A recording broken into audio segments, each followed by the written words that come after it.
नमस्कार, fast money में आपका स्वागत है। मैं हूं आपके साथ संदीप और मेरे सहयोगी कुशल मेरे साथ मौजूद है। कुशल, गुड मॉर्निंग। आज अगर ग्लोबल संकेतों की सबसे पहले बात करें तो काफ़ी मिले जुले नज़र आ रहे हैं। खासतौर पे एशियन मार्केट्स में अगर आप देखें, कल की जो यूएस की तेज़ी है वो आज रिफ्लेक्ट होती हुई दिख नहीं रही। हालांकि शुरुआत में हमने जरूर थोड़ा सा मोमेंटम बनता हुआ देखा था। एग्जैक्ट निफ्टी में 9350 के करीब पहुंच गया था, लेकिन अब आप देखिए 9300 के आसपास के लेवल्स हैं। देखिए खासतौर पे जापान का जो मार्केट है, आधे % से ज़्यादा की कमजोरी है। हैंग सेंग भी आप देख लीजिए, अब 71 पॉइंट नीचे है। यहाँ पे अगर आप देखें तो हाइस काफ़ी ऊपर के थे और ज़्यादातर मार्केट्स आप देखिए, ताइवान को छोड़ दीजिए तो आपको लाल निशान में नजर आएंगे, बावजूद इसके कि कल डाउ जोन्स में फिर से हमने 358 अंकों के आसपास की बढ़त देखी, यानी कि 1.5% के आसपास की तेजी के साथ वहाँ पे क्लोजिंग बनती हुई दिखी। इसी उम्मीद में कि जो कोरोना को लेकर जो मामले हैं वो कहीं ना कहीं गिरावट का ट्रेंड दिखा रहे हैं, तो उसका इम्पैक्ट हमने मार्केट्स पे जरूर बनता हुआ दिखा। लेकिन आज डाउ फ्यूचर्स देखिए 100 अंकों के आसपास की गिरावट वहाँ पे फिर से देखने को मिली। तो जो कल मोमेंटम बना है वो आज फिर से यूएस के मार्केट्स में रिफ्लेक्ट होगा, ये डाउ फ्यूचर्स नहीं दर्शा रहे हैं। ओवरऑल क्या अपडेट्स हैं, कैसे संकेत आपको नजर आ रहे हैं, बताइए। Good morning.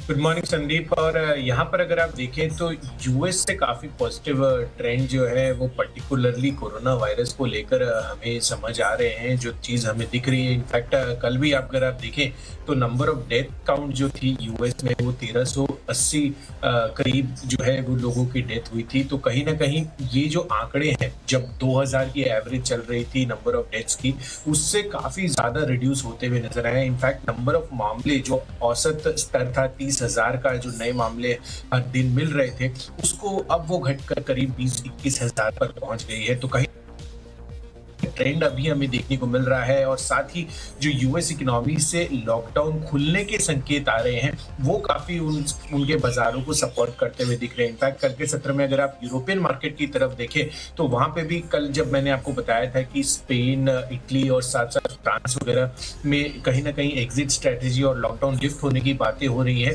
तो उस लिहाज से अगर आप देखें तो 1.5 से 3% की तेजी जो है हमें यूरोपियन मार्केट्स में भी देखने को मिली।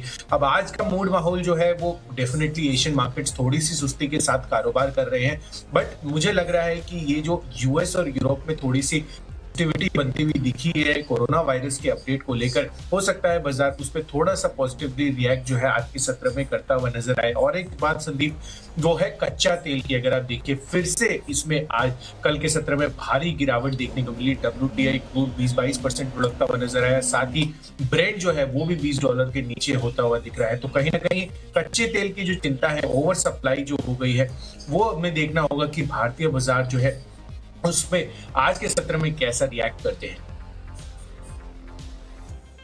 पॉजिटिव साउंड कर रहे हैं कुशल, तो कितने बाय सेल लेकर आए आज? संदीप, आज एक्चुअली क्या हुआ कि जब मैं लिस्ट बना रहा था ना, तो उसमें मुझे यूएस पर काफी ज्यादा फोकस था और इनफैक्ट उसको जब कोरोना वायरस के मामले बढ़ रहे थे उस ध्यान में रखते हुए काफी सारे स्टॉक जो है वो हेविली जो है उनकी पिटाई हो चुकी है पिछले 2-3 हफ्तों में। मुझे लग रहा है कि वहां पर कल के सत्र में भी एक बाउंस बैक दिखा था, आज भी मुझे लग रहा है कि बाउंस बैक आ सकता है पर्टिकुलरली। तो उस लिहाज से मैंने स्टॉक स्पेसिफिक्स चुने हैं, पर ऑब्वियसली जो काउंट बन रहा है वो 10 के 10 बाई का बन रहा है आज। अरे वाह, ठीक है, चलिए अच्छी बात है कुशल। मैं तो कह रहा हूँ कि मैं तो कल भी गलत साबित हुआ था, मैं तो कह भी रहा था अपने 5 बाय 5 सेल लिए थे और पांचों सेल कॉल जो है उनको स्टॉप लॉस होते हुए दिखे थे। संदीप, बैलेंस्ड अप्रोच भी काफी सही स्ट्रेटेजी है एक्चुअली, मैं मानता हूँ इसको। लेकिन कल सही साबित हुई नहीं ना क्योंकि आप देखिए मेरा परफॉर्मेंस अगर आप देखेंगे तो वो 5 जो बाय कॉल्स हैं, केवल उन्हीं के जो टारगेट्स हैं वो ऑलमोस्ट हिट होते हुए दिखे। जीके पेपर मैंने पहले आपको बताया था, जल्दी से देख लेते परफॉर्मेंस को। 12% की मजबूती के साथ ये स्टॉक बंद होता हुआ दिखा। टारगेट तो दिया था मैंने 100 रुपये का, उसके भी ऊपर 104 रुपये 50 पैसे की क्लोजिंग हुई। सिप्ला में खरीदारी करने की राय थी, 1.5% स्टॉक का चढ़ के बंद हुआ। 620 का लक्ष्य था, 632 तक के हाई बने, तो आसानी से आपने अपना टारगेट बुक किया होगा। नाटको फार्मा में खरीदारी की राय थी, 655 का टारगेट था, 662 के हाई इसने बनाए, तो यहाँ पे भी भरपूर मुनाफा वसूली करने का टाइम आपको मिला होगा। इसके अलावा BML में खरीदारी की राय थी, 601 का टारगेट दिया था कुशल मैंने, 621 के भी पार जाके क्लोजिंग हुई है, 4% मजबूत बंद हुआ। और पिडीलाइट में आप देखिए 1560 का टारगेट था, करीब 3% के आसपास की तेजी के साथ ये स्टॉक बंद हुआ। मैंने टारगेट दिया था 1560 का, लेकिन 1557 का हाई इसने बनाया, तो ऑलमोस्ट टारगेट के पास पहुंच गया था। अगर आप 3 रुपये का ग्रेस मार्क दे दें कुशल, तो मेरे 5 परफॉर्मर हैं अच्छे कल के। बिल्कुल संदीप, और ये तो अब व्यूअर्स के हाथ में है, मेरे हाथ में तो नहीं है। तो चलिए अब मैं पर्टिकुलरली अपनी सूची की बात करता हूं, जहां पर मैंने आपको स्टॉक्स दिए थे। मैंने आपको 9 खरीदारी के बताए थे और 1 बिकवाली का बताया था। मेरे में 7 स्टॉक्स जो ऐसे थे जो परफॉर्म करते हुए नजर आए। इनफैक्ट यहां पर अगर आप देखें तो पर्टिकुलरली जीएसटी राहत जो है वो कहीं ना कहीं रियल एस्टेट स्पेस को जो मिलती हुई नजर आ रही थी, जो खबरें आ रही थी, उस लिहाज से मैंने आपको डीएलएफ और ओबरॉय रियल्टी में खरीदारी की राय दी थी और यहाँ पर दोनों के दोनों टारगेट जो है वो अचीव होते हुए दिखे। इनफैक्ट ओबरॉय रियल्टी अगर आप देखें तो 6 से 7% का उछाल जो है हमें यहाँ पर देखने को मिला। 342 का जो है इसने टॉप बनाया था, 325 का जो है वो मैंने आपको टारगेट दिया था। इसके अलावा ऑयल इंडिया एक ऐसा स्टॉक है जो अपने लक्ष्य हासिल करता हुआ दिखा। 87 के टॉप इसने बनाए, 85 का टारगेट मैंने आपको दिया था। साथ ही प्राइवेट बैंकिंग स्पेस से अगर आप देखें तो कोटक महिंद्रा बैंक और आईसीआईसीआई बैंक में शानदार उछाल हमें जो है कल के सत्र में देखने को मिला। 5% से लेकर 7% की इंट्राडे मूव यहाँ पर आई। इसके साथ ही अगर आप वेदांता देखें तो यहाँ पर भी अच्छा मूव देखने को मिला। 80 का लक्ष्य दिया था, ऑलमोस्ट उसको अचीव करता हुआ दिखा। और वोल्टास यहाँ पर मैंने आपको बिकवाली की राय दी थी। इनफैक्ट 486 के लोअर लेवल से ये टच करता हुआ दिखा। ओह, तो आपके खरीदारी बिकवाली दोनों के ट्रेड्स ही कारगर साबित होते हुए दिखे। सटीक राय आपने दी और वही रिफ्लेक्ट भी हो रहा है परफॉर्मेंस में। बहरहाल आज के स्टॉक्स की शुरुआत करें कुशल, तो जिस तरह से आप हाईलाइट कर रहे थे कि क्रूड एक बार फिर से गिरता हुआ दिखा है, तो उसका जो फायदा है कहीं ना कहीं ओएमसीज में आज के सेशन में देखने को मिल सकता है, खासतौर पे एचपीसीएल और आईओसी जैसी कंपनीज में। क्योंकि आप देखिए WTI क्रूड 25% गिरा है, $4 के आसपास का फॉल था, $12 के करीब पहुंचा। लेकिन हमारे लिए ज़्यादा इंपॉर्टेंट है ब्रेंट क्रूड, जो कि करीब 7% फिसल के $20 के नीचे चला गया। $20 के नीचे जाने का मतलब आप ये समझिए कि इनकी जो लागत है उसमें भारी भरकम कमी देखने को मिलेगी। बावजूद इसके कि रुपया कमज़ोर हो रहा है, इनके लिए दिक्कत की बात है। लेकिन आप समझिए कि इनकी जो DRMs हैं, जो मार्केटिंग मार्जिन हैं, वो कितने शानदार होंगे। जब लॉकडाउन खुलेगा, अगर ये लेवल सस्टेन कर जाएंगे तो छप्पड़ फाड़ के इनके कहीं ना कहीं नंबर्स आते हुए दिखेंगे, जहाँ तक मार्केटिंग मार्जिन्स और GRMs की बातचीत है। तो उस लिहाज से मुझे लगता है कि आज HPCL और IOC में फिर से खरीदारी का ट्रेंड बनता हुआ दिख सकता है। अगर खरीदारी बाजार में रहनी है तो यही स्टॉक्स है जो कि शायद हो सकता है कि आउट परफॉर्म करते हुए दिखें। 215 का टारगेट HPCL में, 206 रुपये का आपको स्टॉप लॉस रखना होगा।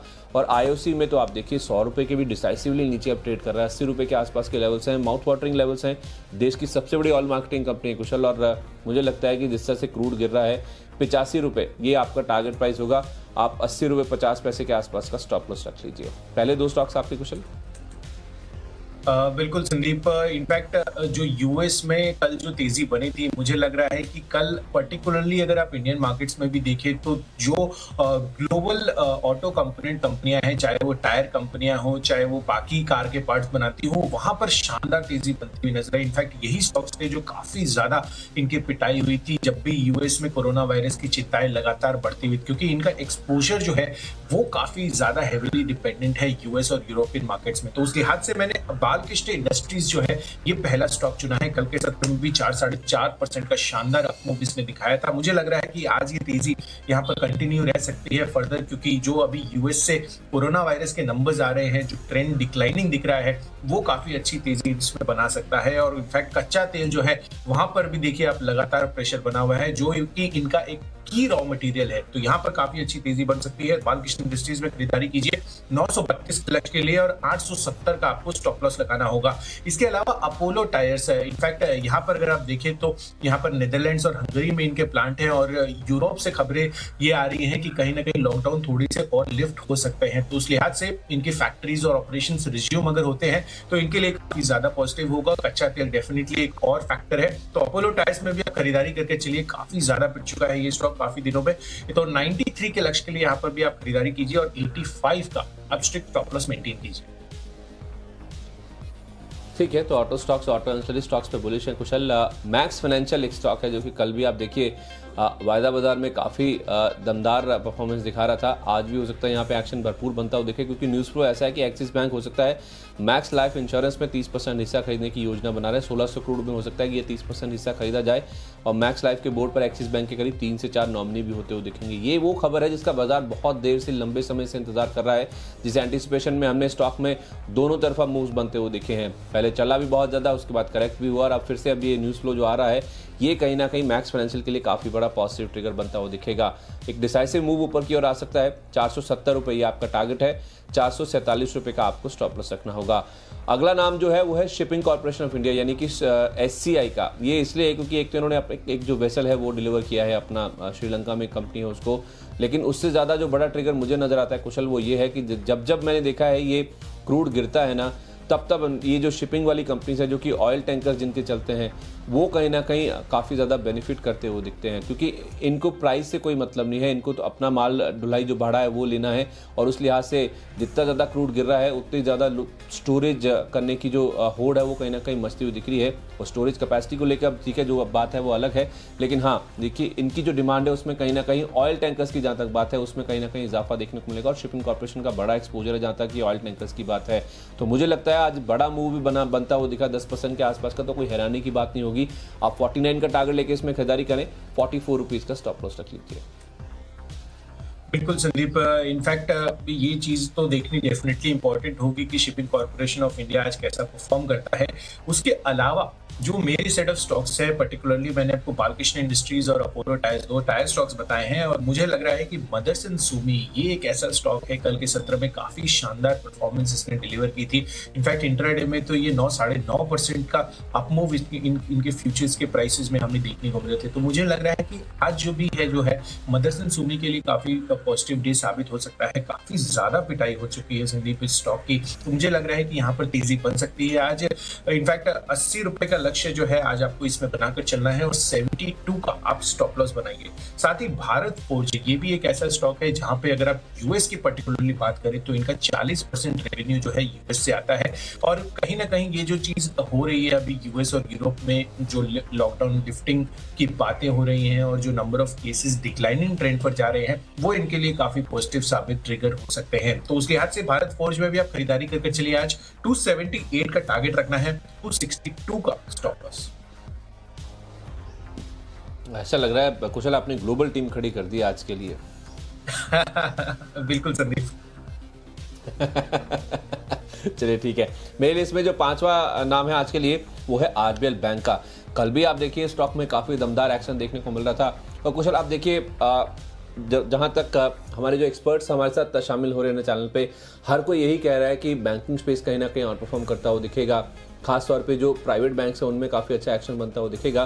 तो एचडीएफसी बैंक चुने, कोई ऐसा दिग्गज बैंक चुने जो कि लगातार अच्छा परफॉर्मेंस दे रहा है, या तो फिर कोई ऐसा छोटा बैंक चुना जाए जहां पे ज़्यादा रिटर्न्स की जो प्रोबेबिलिटी है वो बनती हुई दिखी। कल मैं हमारे चैनल पे सुदीप बंदोपाध्याय साहब जुड़े थे और उनका ही कहना था कि एचडीएफसी बैंक क्यों ना चुने और आरबीएल बैंक ही क्यों चुने। देखिए एचडीएफसी बैंक डबल तो होने से रहा जो वो कह रहे थे, आरबीएल बैंक में डबल होने की संभावना बहुत ज़्यादा है, और ये इनफैक्ट आपको फंड एक्शन में साफ तौर पे देखने को मिलेगा, जहां आप देखिए लगातार कोई ना कोई जो बड़ा फंड है इसमें खरीदारी कर रहा है। कल की अगर आप बात करें तो बीएनपी पारिबा आर्बिट्राज ने करीब 60 लाख शेयर खरीदारी करे हैं 112.75 के आसपास। उससे पहले मुझे याद है शायद टावर रिसर्च और एक दो और कोई फंड हाउस है जिन्होंने यहाँ पे अच्छी खासी खरीदारी स्टॉक में करी है। तो मुझे लगता है यहाँ पे अपसाइड की जो गुंजाइश है, जिस पेस पे ये स्टॉक चल सकता है एचडीएफसी बैंक के मुकाबले, वो काफ़ी ज़्यादा नजर आती है। तो उस लिहाज से अब शायद ज़्यादातर जो डैमेज है वो हो चुका है पूरे बैंकिंग स्पेस की जहाँ तक बात है। तो आरबीएल बैंक में यहाँ से आप लंबी अवधि के लिए भी अपना व्यू बना सकते हैं।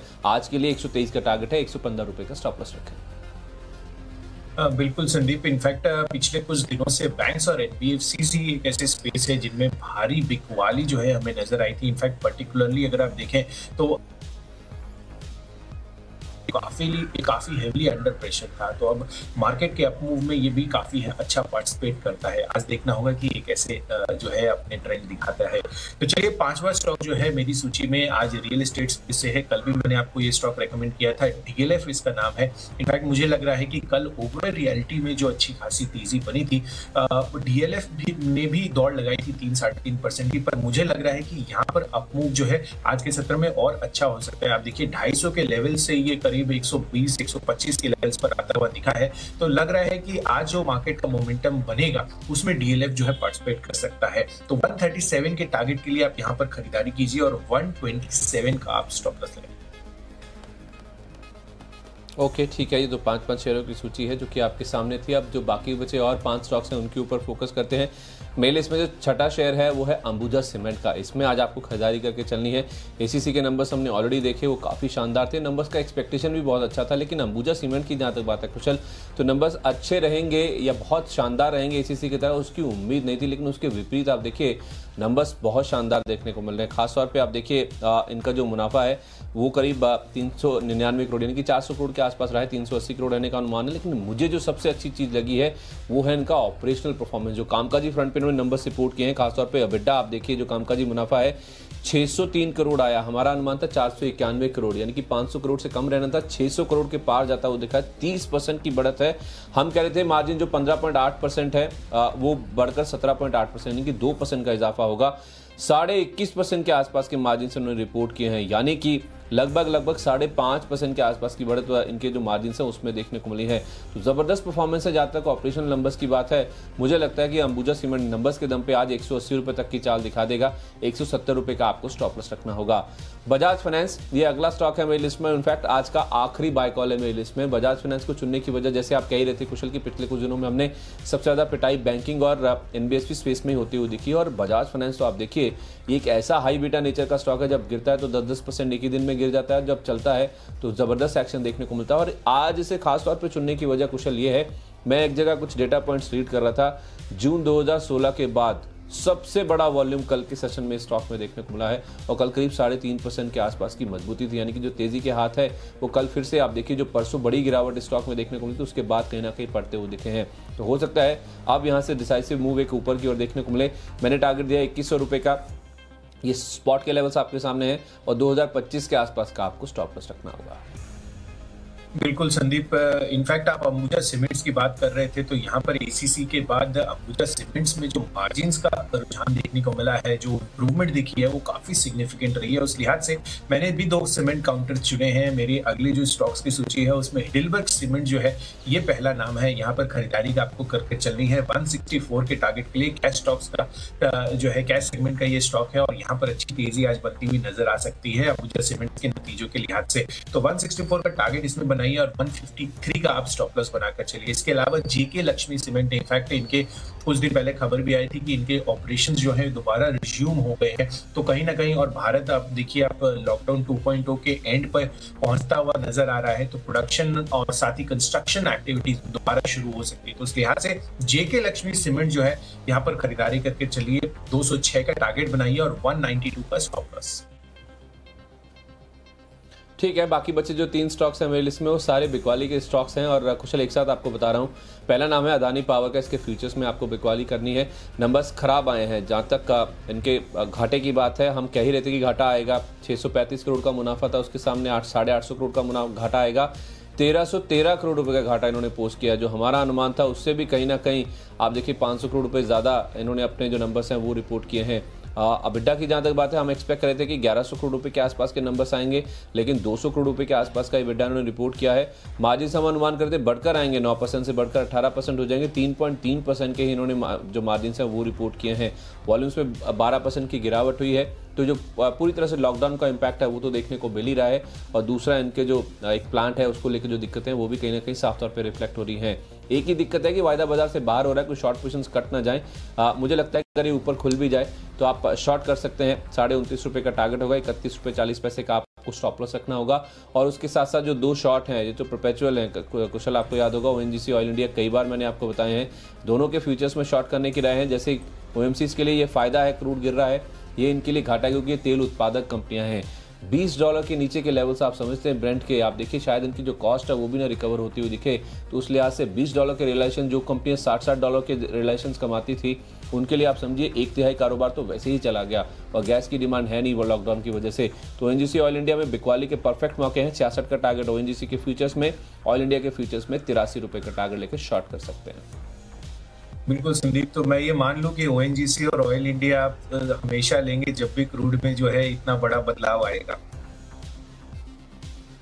बिल्कुल बिल्कुल सही समझे आप। चलिए मैं अपने अगले 3 स्टॉक्स को बताता हूं और यहाँ पर आईटी स्टॉक्स में HCL टेक और हेक्सावेयर, ये 2 स्टॉक्स मुझे काफी अच्छे लग रहे हैं। इनफैक्ट 90% से ज्यादा रेवेन्यू यूएस और यूरोप मिलाकर HCL टेक का आता है और मुझे लग रहा है कहीं ना कहीं माइंडट्री में जो कल शानदार परफॉर्मेंस दिखा था, HCL टेक पे भी आज अच्छा अपमूव देखने को मिल सकता है। 496 का टारगेट रखिए, 470 का स्टॉप लॉस। साथ ही हेक्सावेयर, यहाँ पर आप देखिए 70% से ज्यादा रेवेन्यू यूएस से आता है, जैसा कि माइंडट्री का भी हमने स्ट्रक्चर देखा था, इनका भी रेवेन्यू स्ट्रक्चर वैसा ही है। और कल जो अपमूव माइंडट्री ने दिखाया था, हेक्सावेयर के नंबर्स भी कल आने वाले हैं। मुझे लग रहा है कि यहाँ पर आज अच्छी तेजी बन सकती है। नतीजों के पहले 297 का टारगेट रखिए, 278 का स्टॉप लॉस। और आखिरी कॉल है आज बैंकिंग स्पेस से मेरा फेडरल बैंक का, यहाँ पर आपको खरीदारी करके चलनी है। 46 का टारगेट रखना है और 42 का आपको स्टॉप लॉस। ओके, तो 20 शेयरों की सूची आपके सामने है। कोई अगर स्टॉक आपने मिस कर दिया, जल्दी से रिकैप कर लेते हैं। मैंने शुरुआत करी थी ऑयल मार्केटिंग कंपनी के साथ। HPCL IOC दोनों में खरीदारी कीजिए। ब्रेंट का भाव $20 के भी नीचे फिसल गया है, तो उस लिहाज से इनके लिए पॉजिटिव खबर है। 215 का टारगेट HPCL में, IOC में 85 तक के टारगेट आ सकते हैं। मैक्स फाइनेंशियल, क्योंकि मैक्स जो एक्सिस बैंक है वो मैक्स लाइफ इंश्योरेंस में 30% हिस्सा खरीदने की योजना बना रहा है। 1600 करोड़ में हो सकता है 30% हिस्सा खरीदा जाए। उसका फायदा मैक्स फाइनेंशियल में कल भी दिखा था, आज भी हो सकता है। 470 तक के टारगेट आ जाए। शिपिंग कॉर्पोरेशन ऑफ इंडिया, जब भी क्रूड गिरता है तो शिपिंग स्टॉक्स में एक्शन देखने को मिलता है। 49 का टारगेट लेके खरीदारी करें। RBL बैंक में लगातार पिछले 2-3 दिन से बड़े फंड्स खरीदारी कर रहे हैं। 123 का टारगेट लेके इसमें भी आप लॉन्ग पोजीशंस बना सकते हैं। अंबुजा सीमेंट के नंबर्स दमदार है, खासतौर पे ऑपरेटिंग फ्रंट पे। 180 का टारगेट लेके यहाँ पे खरीदारी करें। और बजाज फाइनेंस, जून 2016 के बाद आप देखिए सबसे ज्यादा वॉल्यूम्स कल स्टॉक में देखने को मिले हैं। 2100 का टारगेट होगा आज के लिए, आप खरीदारी कर सकते हैं। 3 बिकवाली के ट्रेड्स हैं। अदानी पावर, जिसके नंबर्स बहुत खराब आए, 1300 करोड़ से ज्यादा का घाटा आया। 29.5 का टारगेट लेकर बिकवाली करें। और क्रूड जिस तरह से फिसला है, ONGC ऑयल इंडिया दोनों के लिए बिकवाली के मौके बनते हैं। फ्यूचर्स में बिकवाली करें। 66 का टारगेट ONGC में, ऑयल इंडिया में 83 तक के टारगेट आ सकते हैं। यूएस और यूरोप में कोरोना वायरस का डिक्लाइनिंग ट्रेंड, साथ ही लॉकडाउन लिफ्ट होने की जो बातें आ रही हैं और कच्चे तेल में जो गिरावट हमें देखने को मिली है, उस लिहाज से बालकृष्ण इंडस्ट्रीज और अपोलो टायर्स में खरीदारी करने की राय है। इसके अलावा अगर आप देखें तो मदरसन सुमी और भारत फोर्ज दोनों ऑटो कंपोनेंट कंपनी कल के सत्र में भी अच्छा परफॉर्म की थी। आज भी मुझे लग रहा है कि जो इनका एक्सपोजर है यूएस और यूरोप में, उसको देखते हुए यहाँ पर आज बढ़िया अपमूव फिर से हमें देखने को मिल सकता है। इसके अलावा रियल एस्टेट स्पेस पे DLF, ये मैंने आपको कल भी रेकमेंड किया था। आज मुझे लग रहा है कि यहाँ पर फिर से तेजी बनती हुई नजर आ सकती है, तो 137 के टारगेट के लिए यहाँ पर खरीदारी कीजिए। इसके अलावा अंबुजा सीमेंट्स के बढ़िया नतीजों के बाद जो मार्जिन इंप्रूवमेंट हमें दिखी है, उस लिहाज से कैश सेगमेंट से हिडलबर्ग सीमेंट और JK लक्ष्मी सीमेंट, इन दोनों में खरीदारी करने की राय है। इसके अलावा IT स्पेस में माइंडट्री का जो शानदार अपमूव कल हमने देखने को मिला, उस लिहाज से HCL टेक और हेक्सावेयर के नतीजे भी कल आ रहे हैं। मुझे लग रहा है कि यहाँ इन दोनों स्टॉक्स में अच्छा अपमूव आज के सत्र में देखने को मिल सकता है। और अंत में फेडरल बैंक, मुझे ऐसा लग रहा है केरला बेस्ड कंपनी है, यहाँ पर अच्छा जो है आज के सत्र में बनता हुआ नजर आ सकता है। तो 46 के टारगेट की यहाँ पर खरीदारी कीजिए। ओके, तो डाउ फ्यूचर्स में एक बार फिर से गिरावट कम होती हुई दिख रही है और एसजेएक्स निफ्टी अपनी तेजी को फिर से बढ़ाता हुआ दिख रहा है। उम्मीद करते हैं आज का दिन आपके लिए प्रॉफिटेबल होगा। इसी उम्मीद के साथ फास्ट मनी में आज के लिए इतना ही। मुझे कुशल को इजाजत दीजिए।